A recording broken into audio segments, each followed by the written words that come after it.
Hey everyone, it's Raj from 3CB. Lakers superstar LeBron James played the first half of a back-to-back versus the lowly Pistons, but then missed second game in that back-to-back versus the Utah Jazz, who are much better. Something similar happened on the tail end of last season when Lakers were fighting for a playoff spot.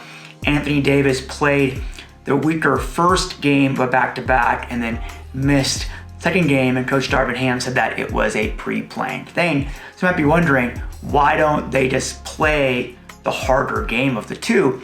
Well, to understand that, you have to understand why. Firstly, are the players even sitting one of the games, right? So if they do sit one of them, it's to reduce injury risk and manage that workload. So the key in that is really balancing out how many recovery days you have between games.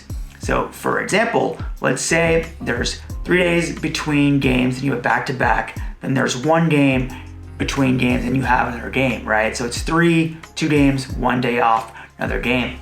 If you rest second night of a back-to-back, now it becomes 3 days off, 1 game, 2 days off, and then a game. So you're reducing that heavy spike in the middle and balancing out the recovery days. And that's really the key part of reducing that injury risk. So for example, if that individual missed the first game, they now would have 4 days off, 1 game, 1 game off, then another game.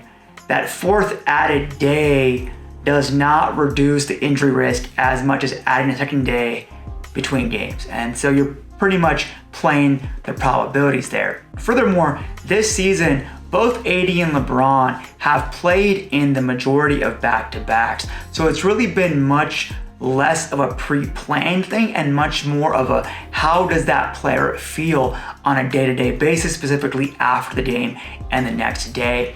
In LeBron's case, he knows his body really well, especially after a game, where he can project out quite reliably into that next game, especially now that he's been dealing with that peroneal tendinopathy now for some time this season. So he's gonna have a very clear and astute understanding of if his foot is feeling a certain way post-game, it's very, very, very likely that he's not gonna play the next game, and therefore he can rule himself out for that game. All in all, these are calculated decisions pertaining back to injury risk and injury risk management. There's gonna be some thought, given to how hard that game is, but really it's much more about seeing the forest for the trees and not creating an injury that makes that player miss multiple games afterwards.